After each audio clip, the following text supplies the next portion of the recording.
The following recording is one of the 38 workshops presented by and for members of the Adult Children of Alcoholics Fellowship at the 7th Annual ACA World Convention held virtually May 21st and 22nd, 2022. The AWC is hosted by the ACA World Service Organization and was made possible through the dedication and energy of ACA members giving service by sharing their experience, strength, and hope. Please visit the adultchildren.org website for more information about ACA, for worldwide ACA meeting listings, or to make a 7th Tradition contribution. We hope that you enjoy the following workshop from the 7th Annual ACA World Convention, and the theme was Beyond Mere Survival, Action Coming from Love. So when we come into this world, I really believe that we are full, and I really like the expression "shine as a diamond," because having a yoga background and looking into the chakras, I think that we all have this alignment when we come into this world. But I came into this world and I came into an alcoholic dysfunctional family, and immediately I was trapped in the drama triangle, and a lot of darkness, a lot of pain there. And it was only when I found ACA that I was able to see that there was another way to live, not to just survive, but to begin to thrive. So we are here today because we wanted a way to get out of the fear that leads into the dissociation game, because when I'm running on fear, I'm just using my survival brain, which is a very little part of what my brain can do. And I'm trapped in the cycle of violence. And I'm also in survival mode. I'm totally intoxicated as we go ahead and see how do we tap into our inner drugstore and stay completely intoxicated with the body full of adrenaline, cortisol, which is very intoxicated. I remember that at some point in my life, I was diagnosed with burnout because my glands were completely exhausted. I was running on fear all the time, the flush through my veins all the time, until they got exhausted. And I was hurting a lot. It was very, very painful. I felt alone. It's a very dark place to be. So when I found ACA they told me the solution is to become your own loving parent. And I was like, yeah, what's that? I never had it. But slowly, with meetings, contacting fellows, that actually starts to, I just start to feel it. And I feel more present. I am able to connect with people because most people know exactly what I've been through. And I can say that most of the time I'm not in survival mode anymore. It's not all the time yet, but as we say in this program, it's not about perfection, but about progress. So I'm very happy with where I'm at now.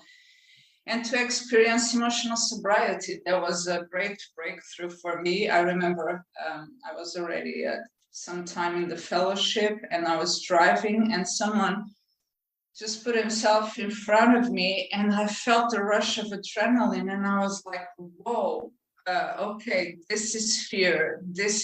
I was never able to recognize it because I was running all the time on it. And then when I started feeling safe, and then I feel this rush of adrenaline, okay, now I know the difference. So yeah, it's amazing. And I finally started feeling some healing and also helping other people just by sharing my experience strength and hope, and sometimes even just by holding space to let them feel listened to and feel heard. So one of the things that's okay, become your own loving parent, but I needed to know, what am I doing wrong, so to say? So what am I doing now that is dysfunctional, that is not allowing me to be connecting with others, always running on fear? So I need to know where I'm coming from in order to be able to change it. And for that, I really need to know what's the dynamic within the trauma triangle. And it's amazing because when I came into this world and I was a little child, when I started realizing the dynamic within my family, I would perceive my dad as the persecutor because he was always yelling at my mom and sometimes getting physically violent towards her. I would perceive my mom as the victim because, poor she was the one being beat up and yelled at. And as many people did, at least in Portugal at that time, they had the child to try and save the marriage. So my role was to be the rescuer, and most of the time just being the messenger between them to try and save the messenger. And just to go deeper, because for me, what I've learned in my recovery is thoughts, words, actions. So if I'm on a mindset, oh, poor me, look at what happened to me, this is always happening to me, I cannot cut a break, I'm in the victim role. And if I'm in the victim role, I'm for sure going to attract someone to be my rescuer or someone to put me even down that I am already.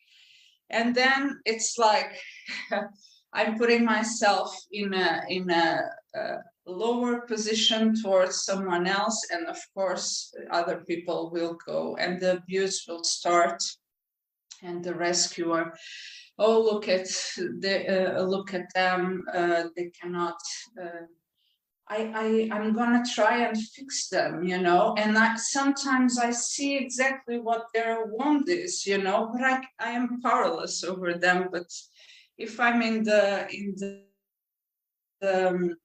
past, in the drama triangle, trapped in it, I'm gonna try to save other people. Or I'm gonna go into the persecutor mode and I'm gonna say, no, it's all your fault. No, it's the group's fault. It's my fault. Or it's the weather's fault. It's everybody or everything's fault. But and the base of it is I'm just focusing either for the victim, the rescuer, or the persecutor. I'm just focusing on one thing, the problem, instead of the solution. So this is a dynamic that is based on fear, shame, blame, what we call the emotional marks. And if you see on the image, there is a triangle, but there is also this cycle that goes around. And that's what we call in the ACA fellowship, completing the circle in the cycle of violence. So I'm going to do this bit of reading because it's a very important reading about the trauma triangle. You can also find it in the laundry list workbook. So just we can understand the dynamic into its core, not only tapping into the inner drugstore, but how do we stay trapped on it. So to understand how the cycle of family violence is transmitted from parents to children, it is necessary to identify and delineate all of the components of the intergenerational transfer of traumatically generated internal addiction and emotional intoxication. And these are the repetition of dialogue, self-talk, self-recrimination, It's so important for me to break those patterns. These are the patterns that I got from my parents and that I totally integrated and believe them to be true. The recreation of sins, which can be called the distractors. So I'm gonna give you an example. The other day I went on a date and I found this guy and he was talking and I was recognizing all the patterns from all the guys that I dated in the past. It was a recreation of a scene in that moment for me.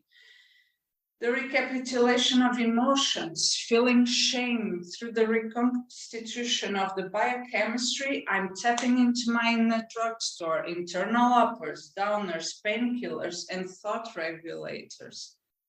And this leads the reconfiguration of the body as well. Held in the same way, I put my armor on and my body is completely locked down and I'm just in survival mode once again.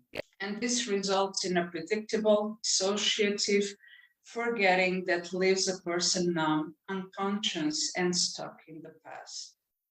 Children who are caught up in the frightened, erratic, chaotic, and demoralizing environment of a severely dysfunctional family are constantly searching for clues and indicators as to what their highly conditional providers demand and will tolerate in meeting the basic needs of the children. The children, us as children, had no way of knowing that our caregivers themselves were relying on a confusing, hurtful, superstitious mix of sane and insane behaviors and beliefs about survival that was passed on to them. The beat goes on with one generation pounding its insanity into the next. And in order not to go completely mad, we have to dissociate or partially separate from our unbearable reality. The dilemma of dissociation is that traumatized people cannot afford to forget what they do not want to remember. The memories of early trauma experiences represent how the world was, who to fear, and what must be done to maintain some degree of safety. Imagining me as a child in that situation, of course, I thought and perceived the world is like this outside, so I'm not safe. Therefore, early trauma memories and emotions are always threatening to break through into consciousness. A dissociated person is preoccupied with dividing energy and attention into maintaining dissociation and attempting to live some kind of meaningful life in the present. And believe me, this exhausts and drains the energy out of everyone. At least for me, it was like that. The problem says we are dependent personalities who are terrified of abandonment and will do almost anything to hold on to a relationship in order not to be abandoned emotionally. However, we keep choosing insecure relationships because they match our childhood relationship with alcoholic or dysfunctional parents. It's my comfort zone. This is what I've grown up with. It's known for me, so I know how to deal within that dynamic. The other one, it's totally out of my comfort zone. The almost anything we will do is to hold on to the package deal of dissociative living we were given in childhood in the not unreasonable belief that this is the best we can do. The form of the package deal follows Eric Burns' life game of alcoholic. However, for adult children, Burns' variation of dry drunk is the best fit. As in all of Burns' games, there are a series of moves, transactions by the players that result in a payoff.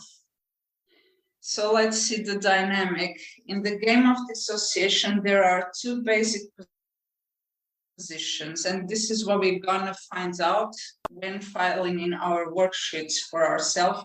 We are going to get a clearer view of how do I behave most of the time? How do I interact with others? Where do I still need to find a solution to work things out and to integrate those traits? So the two basic positions, victim and victimizer, persecutor. The victim may have a confederate, the earnest, helpful, ineffective rescuing friend or pal, the type 1 rescuer. The type 1 rescuer is essentially a victim waiting to happen. And this is when I go around giving unsolicited advice. Oh, you should do this.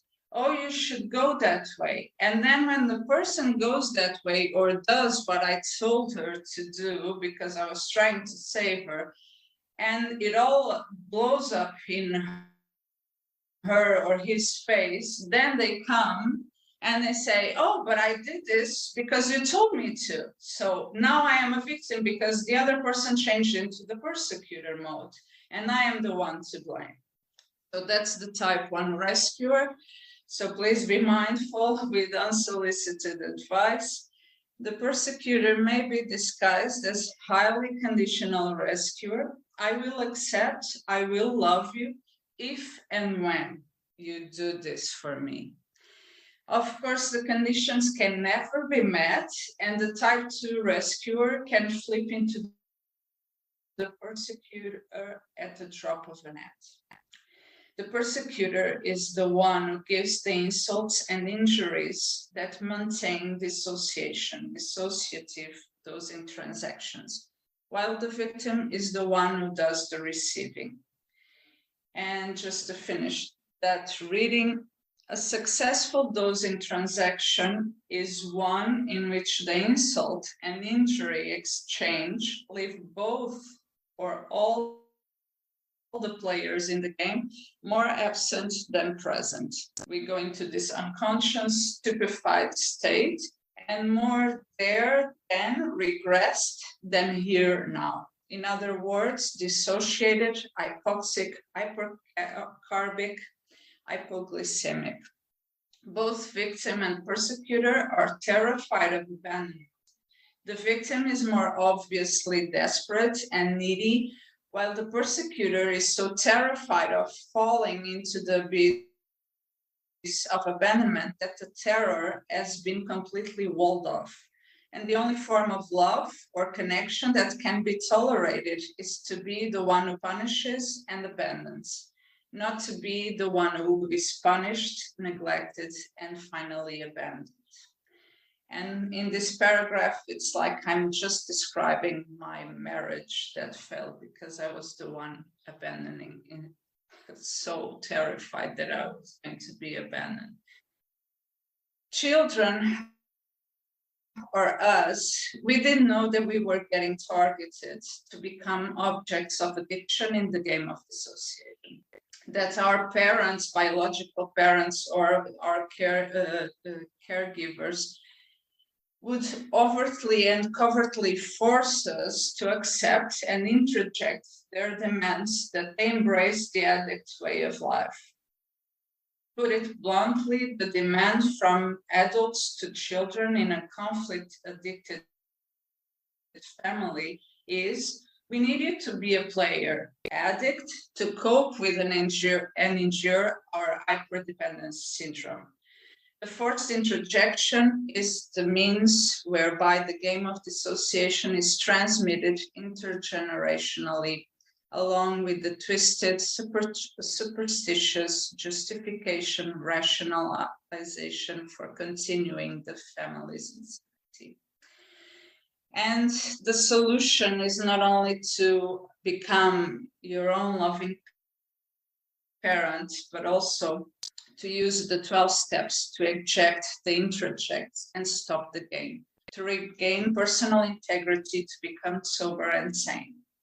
The essential point is the traumatic etiology of addiction. Stop the trauma, re-trauma, stop the dissociation, addiction. And if you go and search for yourself, the word addiction comes from the Latin to say to. to say yes to a strong habit while I'm on denial. So I keep saying yes to being the victim, being the persecutor, being the rescuer. And essentially, recovery is a matter of turning that around and just saying, no, I refuse to be a victim. I'm not going to rescue anyone, and I'm also not going to victimize anyone. But we are still looking into the drama triangle. When I'm trapped in it, there is only 4 kinds of reactions that I have. So when I'm in my survival brain, which is a very small part of my whole brain, the only reactions, and this is why one of the traits is we are reactors instead of actors, because I'm in survival mode, I'm hyper-vigilant, and what my brain does is go into fight, where I go feel a lot of anger and start fighting other people and blaming them and blaming the situations, the circumstances, you name it. Or either I fight, I avoid, I go into anxiety and fear and have panic attacks, and I'm constantly worrying and thinking, oh, if I had done this, if I had said that, blah, blah, blah. And this is a constant repetition, as we saw it in the reading, of this constant thought pattern that needs to be broken. And trying to be perfect. I'm not perfect. Of course, I'm gonna encounter challenges in my life, but yeah, it's just too narrow-minded, the survival brain. Or either I go into freeze and I complete space out, and I'm standing in front of the person, but I'm not listening anymore. I'm just, I don't know where I'm at, but I'm just poker face, and I'm just not there anymore. And then I go into depression or shame feelings. Or the 4th option that I have is going into fawning, because I don't want to be hearing anyone screaming at me, and I go, oh yeah, you're right, even when I want to say my opinion, and I don't dare, because I don't want to go there into the confrontation. And I have yeah, it's very difficult to set boundaries and to say no in those situations. So we are almost there, and to recognize our own patterns, just to make it a little bit clearer. If someone would like to volunteer and do the reading for us in how we tap into our inner drugstore when we are running in the drama triangle, trapped in it. Someone like to read for us, please? Thank you. Thank you, Victoria. Just gonna see. Yeah. Hello, shall I start? Yes, please. Inner drugs. Because we were raised in chaotic or controlling homes, our internal compass is oriented toward excitement, pain, and shame. This inner world can be described as an inside drug store. The shelves are stocked with bottles of excitement, toxic shame, self-hate, self-doubt, and stress. Big Red Book, page 16. Do the following situations sound familiar? We walk into a room full of strangers and instinctively find the most toxic people in the room to befriend. We leave home with just enough time so our adrenaline is pumping when we arrive at our destination. We overcommit ourselves so that we can't possibly do everything we promised, and then shame ourselves because we failed yet again. Many of us just naturally choose situations that create drama, people who are spinning out of control, and a life that balances on the edge of insanity. It almost feels like we're hardwired to operate that way. As we begin to understand the damaging effects of these inner drugs we keep taking, we'll learn to replace the toxic people and drama with mutually respectful relationships and healthy excitement for our recovery. We no longer need to recreate the familiar conditions of our childhood that keep us trapped in the chaos. We gradually begin to appreciate the peace and quiet of serenity. It takes time, but we now realize we deserve better than the hand we were dealt with, than the hand we were dealt as children. On this day, I choose healthy people to spend time with, people who also value serenity. I welcome the calm that is becoming my new normal. Thank you. Thank you so much, Victoria. Would someone else like to volunteer and do the second reading for us? I'm just gonna put up this slide on so we can understand how emotional intoxication works. I think I put it, yeah. Okay, Elisa, if you would like to go ahead, thank you so much.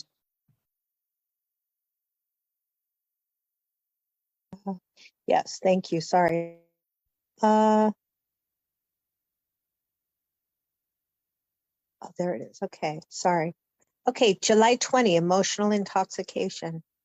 In his next frontier, article Bill W.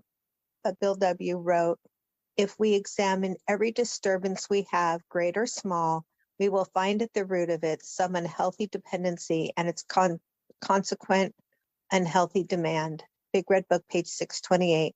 Growing up in dysfunctional homes meant that chaos was normal. As a result, we may have become adults who could not feel at ease when things were calm. We may have craved drama and excitement on such a subconscious level that we were drawn to it without realizing the reason why. In recovery, we gain the clarity to see that out of our craving for intensity, we were finding a form of comfort by continually recreating our childhood atmosphere. But even though this chaos felt familiar, recovery teaches us that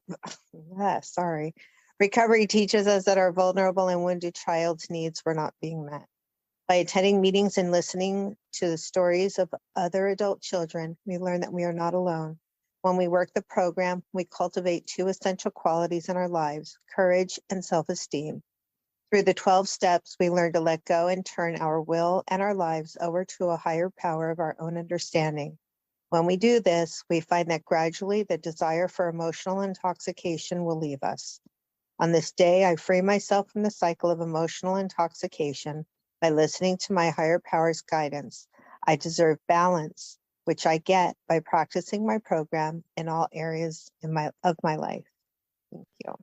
Thank you so much, Elisa, for reading for us. Okay, so we are this far. This can be the most confronting part of the workshop, so please remind yourself to be gentle with yourself, and the tips given within orientation time for you to stay present in the moment. There are no wrong or right answers, and those answers are just for you. Nobody's coming to see your answers and to judge your answers. They are only for you, for your own self-inventory, for your own awareness. Where are you at in this moment? And if you fill those in,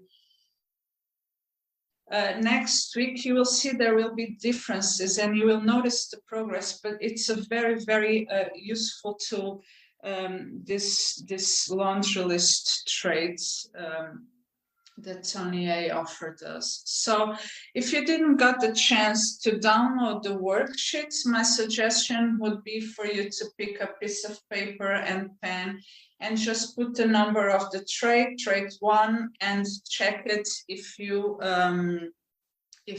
identify with it. So in this worksheet, we put it the laundry list from the I position. Okay, so it's better for you to identify it within you or not. So we are going to go first through the laundry list from the I position. These are the 14 characteristics of an adult child that we seem to have in common due to being brought up in an alcoholic dysfunctional household. And we will go through them slowly.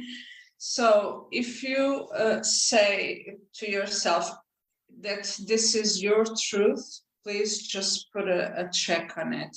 I became isolated and afraid of people and authority figures. Trait number 2, I became approval seeker and lost my identity in the process. Trait number 3, I am frightened by angry people and any personal criticism. 4, I either became an alcoholic, married them, or both, or find another compulsive personality, such as a workaholic, to fulfill my sick abandonment needs. Trait 5. I live life from the viewpoint of a victim, and I am attracted by that weakness in my love and friendship relationships. Trait number 6. I have an overdeveloped sense of responsibility, and it's easier for me to be concerned with others rather than myself. This enables me not to look too closely at my own faults, etc. Trait 7. I get guilt feelings when I stand up for myself instead of giving it to others. Trait 8. I became addicted to excitement.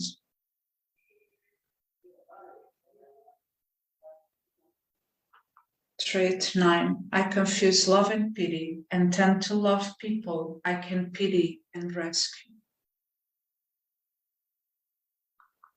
Trait 10. I have stuffed my feelings from my traumatic childhood and have lost the ability to feel or express my feelings because it hurts so much. Denial.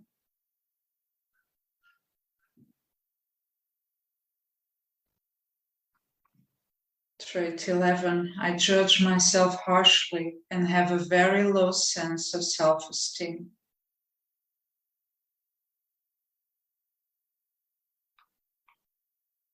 Trait 12. I have a dependent personality who is terrified of abandonment and will do anything to hold on to a relationship in order not to experience painful abandonment feelings, which I received from living with sick people who were never there emotionally for me.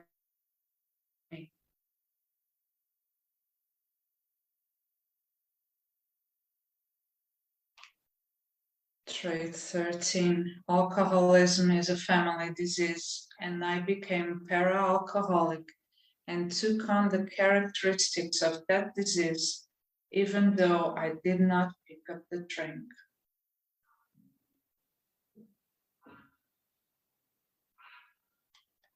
Trait 14. Para-alcoholic is a reactor rather than actor.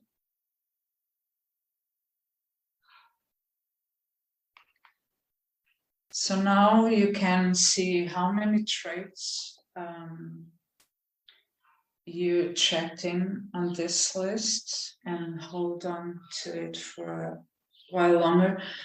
One of the things, sharing my own experience on this, I had a great difficulty. I was able to identify myself with all the traits when I came into ACA, except for trait number 5. I would not admit that I was living my life from the viewpoint of a victim. And then working the steps with my sponsor, I really got to come out of denial and see, oh my God, I've been doing this all the time. This is how I started my relationships in the past, talking about what was going on in my family and look what they done to me, you know. So this was me living my life from the standpoint of victim. So just like to give you that. And if you see how many traits, then you will be able to compare with the other laundry list. But most of the time, if you have more traits checked in on this list, you are most of the time running in victim mode or the type 1 rescuer. And this is essentially a victim waiting to happen. That's the one that gives the unsolicited advice and try to fix others. So just so you know where you're at this moment, and we are going to go through the other laundry list from the I position. And while the original laundry list describes how we were affected by alcoholism and family dysfunction, we realized that as adults, we might in turn act out those traits by becoming victimizers. In other words, adult children, by adopting their parents' behaviors, become their parents. And once again, be gentle with yourself. There was no any other way growing up in an alcoholic, dysfunctional home that I would grow up to be someone else that I am today. So here we go. Trait number 1, to cover my fear of people and my dread of isolation, I tragically become the very authority figure who frighten others and cause them to withdraw.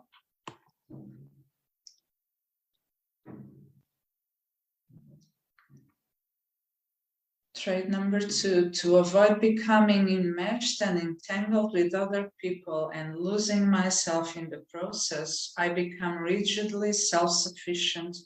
I disdain the approval of others.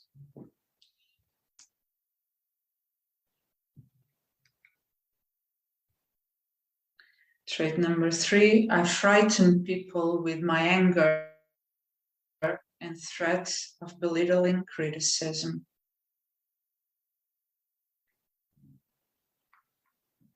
Trait number 4, I dominate others and abandon them before they can abandon me, or I avoid relationships with dependent people altogether. To avoid being hurt, I isolate and dissociate and thereby abandon myself.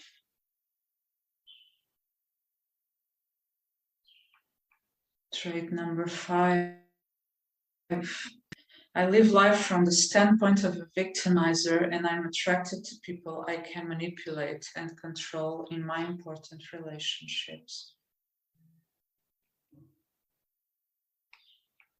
Trait number 6, I am irresponsible and self-centered. My inflated sense of self-worth and self-importance prevents me from seeing my deficiencies and shortcomings.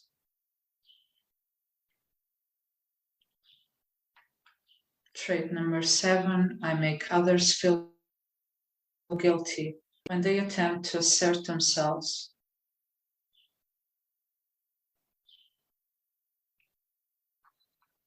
Trait number 8, I inhibit my fear by staying deadened and numb.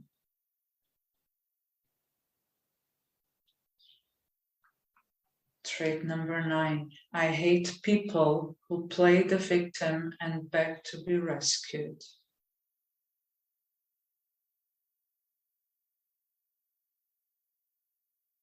Trait number 10, I deny that I've been hurt and I'm suppressing my emotions by the dramatic expression of pseudo feelings.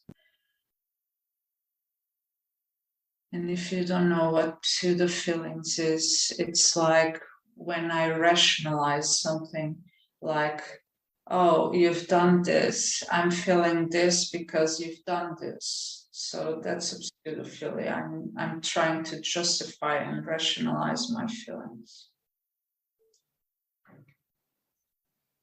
Trait 11, to protect myself from self-punishment for failing to save the family, I project my self-hate onto others and punish them instead.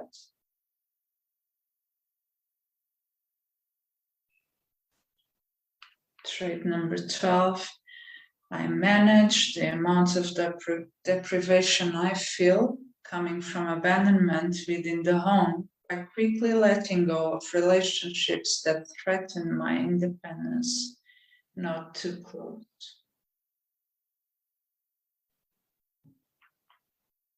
Trait 13, I refuse to admit I've been affected by family dysfunction or that there was dysfunction in the home or that I have internalized any of the family's destructive attitudes and behaviors.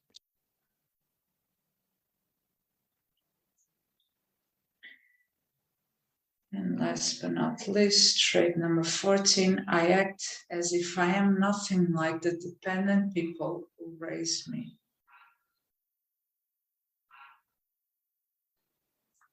Okay, so you can count how many traits that did you check for yourself. And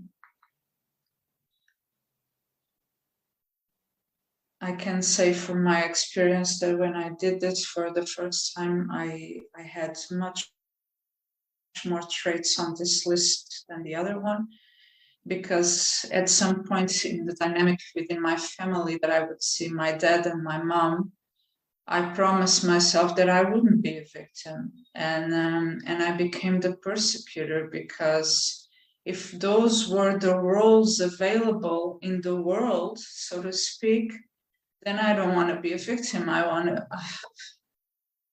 so much insanity, but this is how it goes. So if you scored more on this list, know that most of the time you are running into the persecutor, type 2 rescuer, and the persecutor normally is highly conditional rescuer. I will accept, I will love you if and when. And those are even, for example, I just came to mind when I go, for example, on a date and I have all the checklists that the person needs to fill in before I even accept them or I think about loving them. That but true. As they say, to get to the castle, you have to swim through the, and I'm missing the word, but I think you got it. We've done that. We've swimmed through the moon. I think I'm missing the word, but it doesn't matter. So let's see, how do we flip it?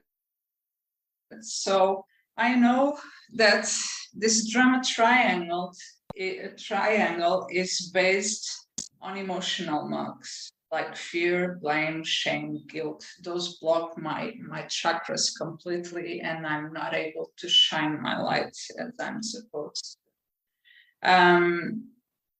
When I came into this world, as a child, I was immediately a victim. So on the other side, in flipping it, let me just put, this is my inner child. That's the child that was used and abused over and over again by people that weren't even aware of it. Then the rescuer type 1, which is the one that goes to the rescuer. This is nowadays what I identified as my inner teenager, because if my inner child is not feeling safe, my inner teenager will start feeling very, very defensive and trying to fix it. How am I going to fix it, the inner child, and in order to feel safe? And then the persecutor, the type 2, it's most of the time my critical inner parent, which goes and say, yeah, this is my fault. I've done it again. I know better. I should have known better. It's all my fault, And the important thing is to take that dynamic that I saw in my family of origin and see how did I integrate this, and it became a part of me. And this is the dynamic going on my thought patterns. So this is how I treat myself most of the time. And as we learn in ACA, the solution is to become our own loving parents. So for me, when I was doing this work and going through it with fellows, I actually search a lot. There is actually other theories where you can switch up the roles into coach, challenger, and nurture yourself, like the triangles, winner triangle and things like that. In ACA, I learned that all of those three, the inner child, the inner teenager, and the critical parent, they need to be linked to the loving parent. So this is what I've learned by going through the loving parent guidebook. We are doing this within a group as well. So I don't allow, I was able to set boundaries. I don't allow my inner critical parent to talk directly to my inner child anymore, because otherwise I will immediately feel unsafe and I will start vibrating on fear. So my inner critical parent comes in and talks to my loving parents and says, okay, this is not okay, we have to, and then the loving parent says, okay, we are going to find a solution to this. And my loving parent checks within my inner child, what was the need behind this behavior and or this feeling? Oh, I needed to feel safe. Okay, so how do we achieve this? And to make this inner family work in a healthy way. Of course, in the beginning, I even had to search for the wheel of feelings because I wasn't even able to name my feelings, much less the need behind it. So I also searched for the needs, the pyramid of needs and things like that. But yeah, this is progress and engaging on my recovery process. So we looked at our dark side, so to speak. Let's see what are our strengths already in order to be able to free ourselves from the emotional intoxications. So if you have the other lists with you, we're just gonna go through it and see the flip side of the laundry list from the position. So these are the things that are already working for me and that I can see by doing this work now, how far am I in my recovery process? Where do I need to focus my attention more? And what is going good already, you know? So trait 1, I move out of isolation. I am not unrealistic, afraid of other people, even authority figures.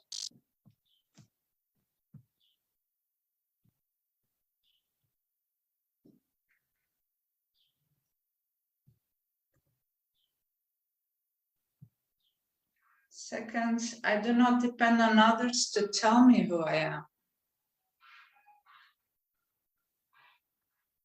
Third, I am not automatically frightened by angry people and no longer regard personal criticism as a threat.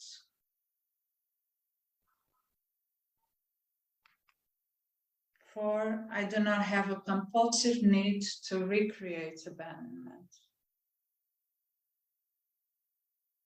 5, I stop living life from the standpoint of victim, and I'm not attracted by this trait in my important relationships.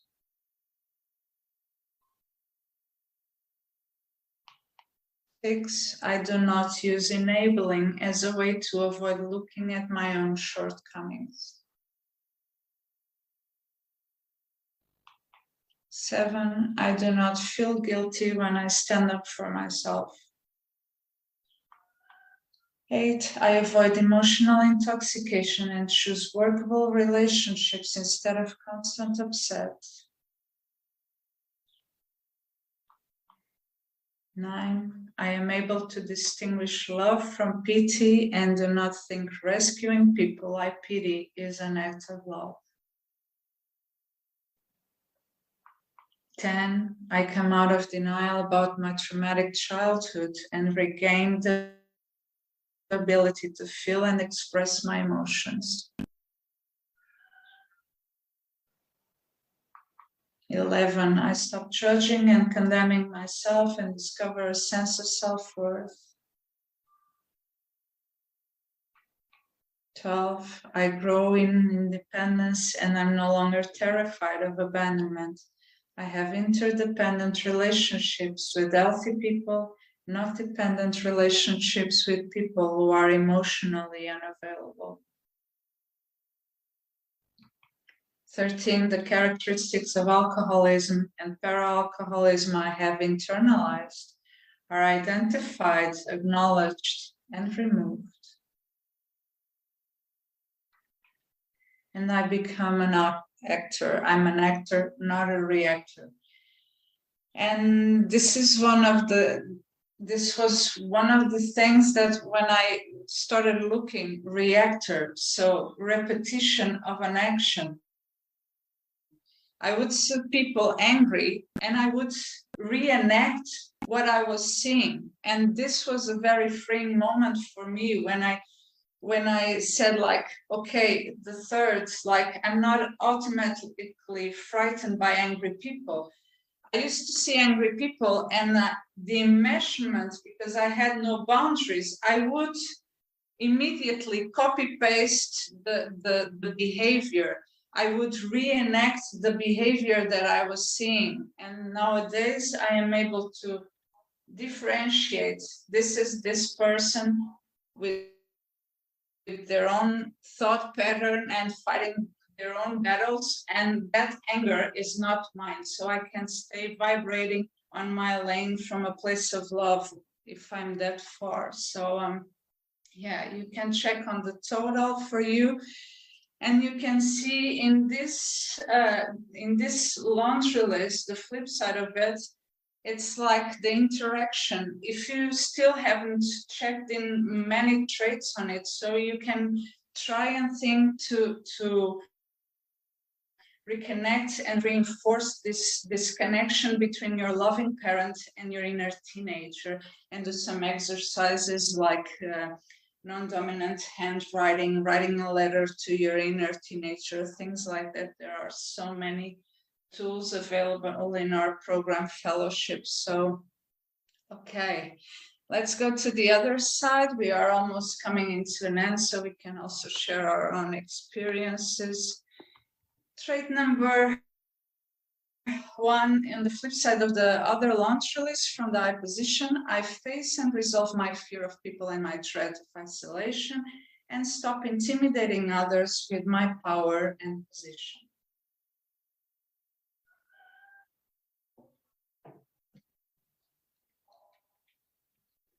Number 2, I realize the sanctuary I have built to protect the frightened and injured child within has become a prison, and I become willing to risk moving out of isolation. Number 3, with my renewed sense of self-worth and self-esteem, I realize it's no longer necessary to protect myself by intimidating others with contempt, ridicule, and anger.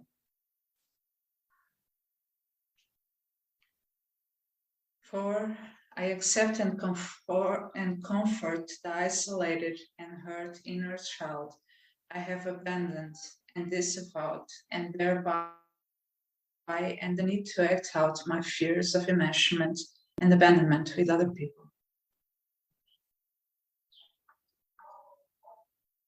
5, because I am whole and complete, I no longer try to control others through manipulation and force and bind them to me with fear in order to avoid feeling isolated and alone. Through my in-depth inventory, I discover my true identity as capable, worthwhile human being. By asking to have my shortcomings removed, I am freed from the burden of inferiority and grandiosity. Trait 7, I support and encourage others in their efforts to be assertive.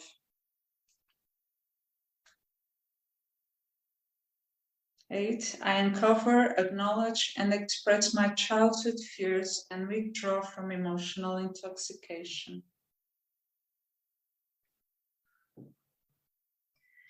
9, I have compassion for anyone who is trapped in the trauma triangle and is desperately searching for a way out of insanity. Trait 10, I accept I was traumatized in childhood and lost the ability to feel. Using the 12 steps as a program of recovery, I regained the ability to feel and remember and become a whole human being who is happy, joyous, and free.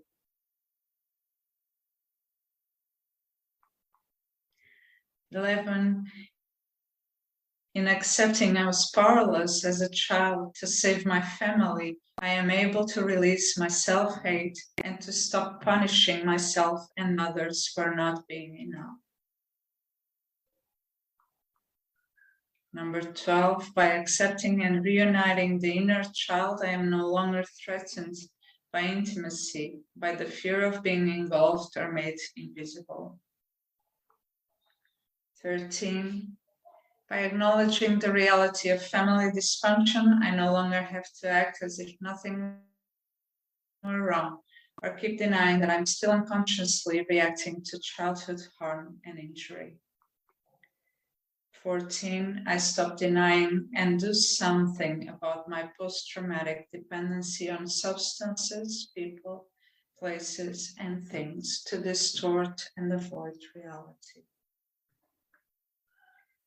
And you can make your score, and this is where the loving parent and the critical parent need to reconnect and say, it's okay, I'm taking over from now. Okay, we are almost at the end of it. It really works if we work it. So work it, because you're worth it. We have some people unmuting. Thank you. So if someone would like to volunteer, we just have 2 more readings, and we will see that it's a lot of work, you know, but the thing in this fellowship is that I am not that unique, and I am surely not alone. So if someone would like to do the reading for us, I see that Eric raised his hand, so if you'd like to read, please go ahead. Thank you. Yeah, okay, uniqueness.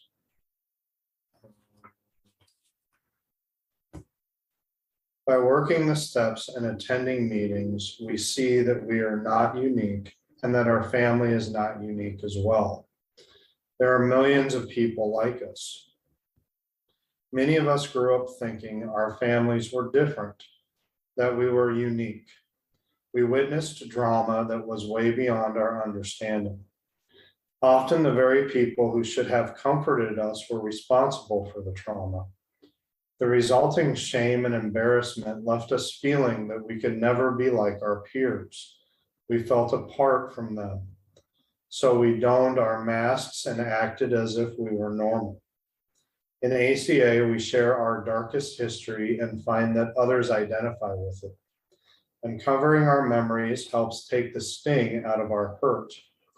We cherish the freedom we feel because we realize we won't be judged for the actions of our family members.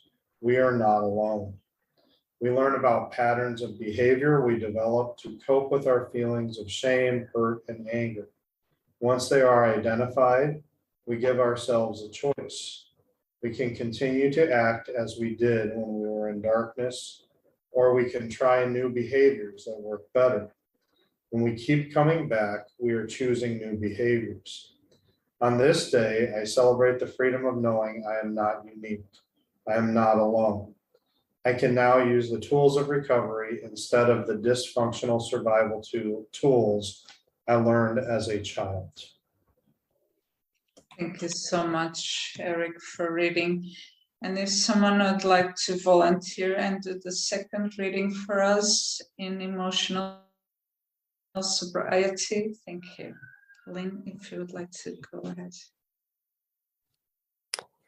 Yeah, sure. My name is Lynn Adolchild. Emotional sobriety. A longtime member of our program, when she was new in recovery, said she felt liberated when her sponsor told her that she could walk away from crazy. Big Red Book, page 628. It used to be anything goes in our dysfunctional families. We learned from our parents that it was okay to call each other names and to manipulate through hurtful sarcasm. We didn't learn how to praise each other for our talents or to nurture each other through love and kindness. No wonder emotional sobriety is such a puzzling term when we finally read about it in the Big Red Book. If we work our ACA program by getting a sponsor, working the steps, and doing service work, life opens up. We can begin to experience what the program promises: peace and serenity. The dysfunctional situations we've lived through can be likened by watching water drain in the bathtub. There's a whirlpool at the end. In recovery, we learn to identify reoccurring situations that pull us into the current of chaos and keep us stuck. We begin to step away from caustic situations and avoid being sucked back into insanity. We start to make better choices and learn to walk away from crazy. On this day, I practice emotional sobriety and let go of trying to change other people and things. I remain centered in the peacefulness of my ACA program. Thank you. Thank you so much for reading, Lynn. Okay, so as we said before, it works if you work it. So work it because you are so worth it. And not only the steps, the meetings, the fellowship, everything. I am a big fan of the 28 steps. And one of the things that really helped me, and I hope it helped everyone here present today in bringing the family drama to a close and completely withdrawing from the game of dissociation. For me, it's the spiritual principles behind the steps. So when admitting that I am powerless over other people, places, circumstances, I cannot change anyone but myself. And surrender those people, those circumstances into my higher power. And then open-mindedness and clarity to believe there is a power greater than myself that can bring me clarity. And then willingness and accepting help, making a decision to practice self-love every day that I wake up, and to trust my higher power of my own understanding. And self-honesty and courage when I make a searching and blaming inventory of my parents, because in essence, I had become them. It's like they say, monkey see, monkey do. I was a child. I saw them do that way. I did that way. And I'm thankful, so thankful for Tony, that's the co-founder of this fellowship, because if it wasn't for him, I wouldn't be here and I wouldn't have found a way out of insanity. And then on step 5, the spiritual principles of honesty and trust. When I okay, I saw this, I made this inventory, and I'm able and trusting my sponsor in this case, and even other fellows in the meetings about who I really am and what I did and what was done to me. And step 6, willingness and being entirely ready to begin the healing process with the aid of my higher power. On step 7, being just stop, sit, and humbly ask my higher power to help me, to help us with our healing process. Step 8, willingness and self-forgiveness. We became willing to open ourselves to receive the unconditional love of our higher power.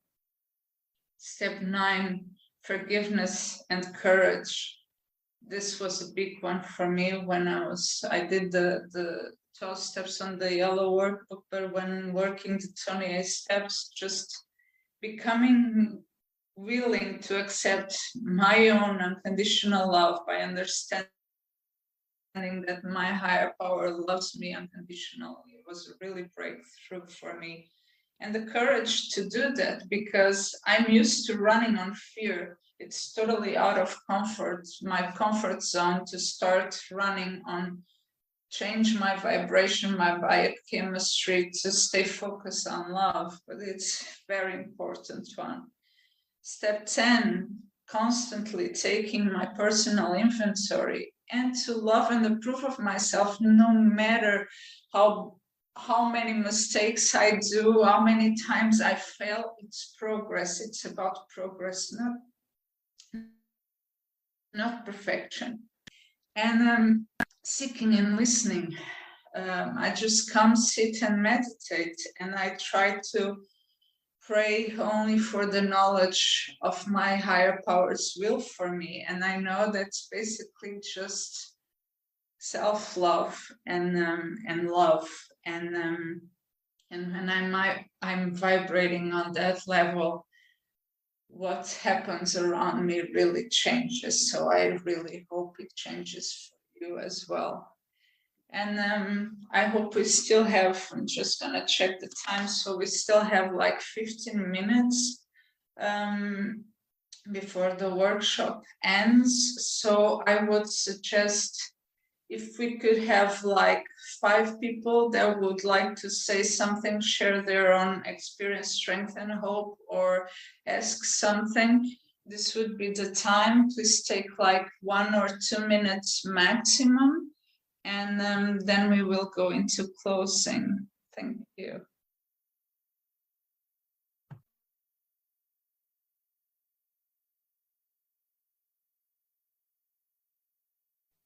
I see if you would like to raise your hand, if you are willing to share now. I see Joe would you like to come in?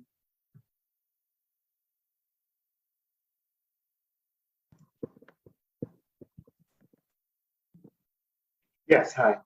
This is Joe, and thank you so much for your life-changing for me, because I am at the point where I want to participate in action coming from love. I want my meetings to be sort of like a workshop, and I want to begin to take action in my recovery, coming up with an action plan, because I've glanced back at the past. I am coming out of dissociation here and now, and that I use things like these tools of flipping the drama triangle to be helpful in my action plan. So thank you so much for your work, and I'll pass. Thank you so much, Joe, for sharing your experience, strength, and hope. I would like to invite John to come in if you'd like. Yeah, hi, John, ACA. Thank you, Clara. It was more of a question, really. I think I find I get the unmanageability has led me to get I feel very stuck in victim mode, and I find that's a real barrier to working the program, because I get very stuck mentally in my unmanageability and victiminess, and then I go to like, I'm not worth it. And I just wondered if you had any sort of tips. I'm sorry, it's probably kind of a difficult question to answer, but maybe you had some insight. Thank you so much, John. For me, my own experiences, first of all, self-love affirmations helped me a lot. I found some online that really starts reprogramming my mind. I am worth of love, things like that. The other thing that helped me a lot, and I know that this is, it was also outsourcing out of the ACA program, but it was the empowerment dynamic. Because when I'm on victim mode, I am looking at the problem. Okay, this happened to me, but I stay stuck in this, like she yelled at me and she yelled at me, and I say this 100 times and nothing changes. And I felt frightened by it in this situation. But the thing is, what I need to do, what ACA teach me to do was like, okay, I'm feeling fear. Where is this coming from? So I go, I sit, I just listen. It's just the sitting and listening from, okay, I'm gonna listen to my inner child. Well, where this fear is coming from? She was yelling at me, for example, at my work, and I went into fear mode, and I felt victim. I was in the victim position because this person was verbal abusing me. So this takes me into my past. Immediately I am triggered because this was what used to happen at my home, and most of the time even physical aggression would come right after it. But here and now, I am safe. When I'm checking in with my inner child, I'm listening to her, and she felt so frightened because I felt unsafe. I thought that I was going to be abused once again, but it's not. It's not what happens. And how can then I go into self-inventory. Did I say something? For example, instead of talking from the I position, sometimes if I say, you did this, I'm also like attacking, the other person is feeling attacked. So I'm gonna check my way of communication. Am I using the non-violent communication that so helped me coming out of being a persecutor? So those are the three things that helped me a lot, not only self-affirmation, self-love affirmations, the non-violent communication, and focusing on the solution. So, okay, that's the problem. How can we fix this? Because those are the three stages of coming out of survival brain. Survival brain is like, I'm not feeling safe. So the first thing that my loving parent has to do is to check in with my inner child and say, I am safe. And then the second step for the other part of my brain is, I am loved. And then the third part, so I can use my brain in his totality, is what can I learn from this? So this would be my intake on this. But I hope you find your own solution.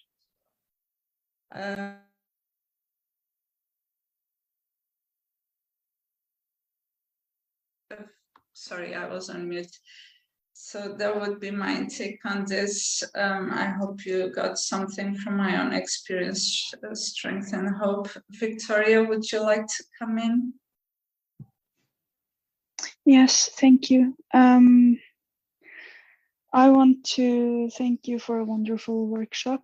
It has been really eye-opening and a great roadmap to continue from. I just finished the 12 steps, and ACA has saved my life. I wouldn't have been here without it. And this is perfect for continuing, of course, going through the steps in the rest of my life, like the steps are the life, but also continuing with the laundry list workbook, if I remember the name correctly, and the inner child workbook. And I see that this really fits, especially the way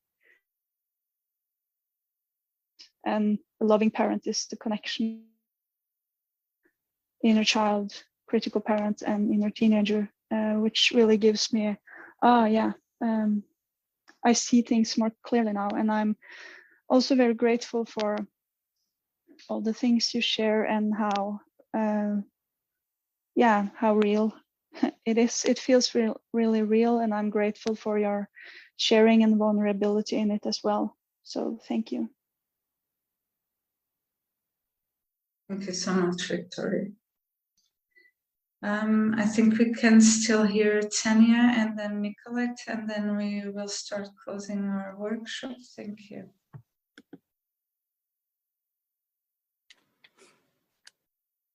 Hi, Clara. Hi, can you see me? I can't see myself. Okay. Hi, thank you very, very, very, very much. Like, this was, I'm struggling since then. I'm 4 years in ACA, and I'm struggling to actually like get an idea and grasp all of that, you know, because it's so big and it's also so confusing. And like, I could like, so with you guiding me through, I could so now, and with the text, identify like what my issues still are, or where I evolved, and it did not become so clear to me before. And now I have a question. Now I was most of the time in my life, I was a persecutor. I needed to attack, I needed to abandon, I needed to leave, I needed to like really protect this in a way. And during my process in ACA, I moved to the victim, to the type 1 rescuer. Is this like common? I don't know if that's like actually regressing, but in a way I feel it's maybe progress, because I go to the deeper wound of, you know, I'm not anymore pretending that I have it all together and that everyone is to blame. I need to protect, but somehow I feel I got maybe deeper to the real wound, to this enormous dependence, and to this so I'm unsure about that. And what also like became to me clear in the past year is I wasn't in a romantic relationship most of the time in my ACA program. So I thought, you know, like a lot of that stuff, I'm not rescuing, I have boundaries, all of that stuff.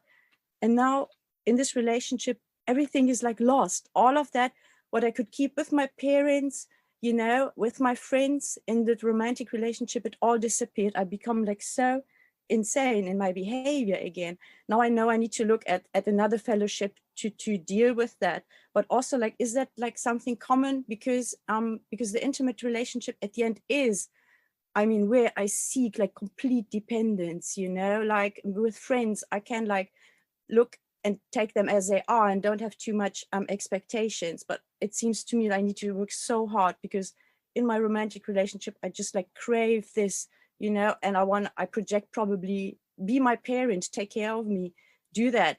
So I just like have a lot of work to do. And yeah, do you have any ideas around what I'm asking? Thank you so much, Tanya. What I saw when I was doing my inventory, working the steps, was for example, I made my profession out of being the rescuer role, and I became a nurse because I wanted to help others and fix others. And then I would come home into my past relationships and I would be the persecutor. I would do the same role that my dad did to my mom. So when I'm trapped in the drama triangle, it's so normal just to be exchanging between those 3 roles: victim, persecutor, and rescuer.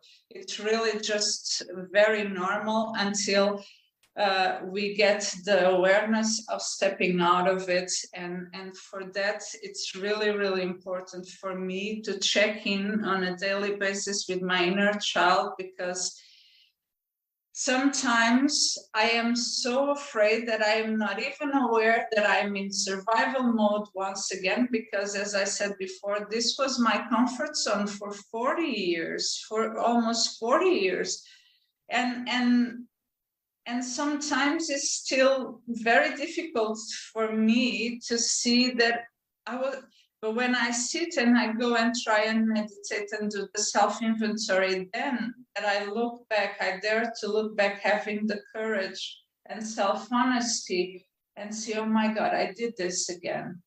You know, I caught myself going the other day into my doctor, and I was going into victim role in order to manipulate her so I could get some days to stay at home, you know. And I came out of the doctor's office and I was like, oh my God, I am in recovery and I'm still doing this. But the big difference today is that I'm already aware of what I'm doing. And this is half of the way to change it. So, it takes a lot of patience and compassion towards myself, and self-forgiveness as well. So I wish the same for you. Okay. Thank you. And it's time now. I just saw that time flew by. So I'm sorry. And if we have some time for after the workshop, I would very much love to hear everyone. I'm just gonna try and see if I can start wrapping up so we don't get into the okay, 1, 2. So thank you all for being here today one more time, for being able to hold the space and to share your own experience, strength, and hope as well. I would just like to give a gentle reminder of our 7th tradition that states that every ACA group ought to be fully self-supporting, declining outside contributions. So we do all of this work because we get contributions from our fellow travelers, from all of us. And if you would like to contribute, you can do so by going into the adultchildren.org/7th tradition, and you can also make reference to this workshop. Let's flip it. We have, at this moment, we are just finishing our study group on the laundry list workbook, and we'll probably be starting up again in September with the Tony A's 12 steps. So all of that, you will be able to find it on the ACAWSO calendar. Normally we post things there. And regarding our 12th tradition, please remember that anonymity is the spiritual foundation of our program. Therefore, who you see here, what you hear here, when you leave here, let it stay here. And this is one of the prayers that I like the most. So before we do the serenity prayer, I would just like to go through the gathers together. And if you'd like to say it with me, please go ahead. God, gather together, we find great peace. Together, we find great peace and serenity. To become whole as we were created. We seek hope to become whole as we were created to be. To deal with life as we grow in our program. We trust as we find the courage, we will feel free. We trust as we find the courage. We are grateful to have the support of our family. Believe that your presence give us all that we need. Our life. Close our meeting with the feeling of belonging and being loved. Coming back, it works if you work it. So work it. You are so worth it. And if you would like to join me in your own language or whatever, just to say our ACA Serenity Prayer again. Thank you so much. Deus, dai-me serenidade para aceitar as coisas Gud, Ge mig ge mig sinnes maktens ro grant me the till att strength to acceptera de accept ting the jag inte people kan I cannot förändra, change, e sabedoria the para till courage att to förändra change de the ting one I jag can, kan, the och wisdom visdom to till att se forskell. understand är jag. Wow. Good. Thank you. Thank you, Alaska. Thank you so Thank much you. for service. So much. Thank you. Thank you so much. Grazie a tutti. Grazie Thank you. mille, grazie. Flora. Thank you. Thank you, Tanya.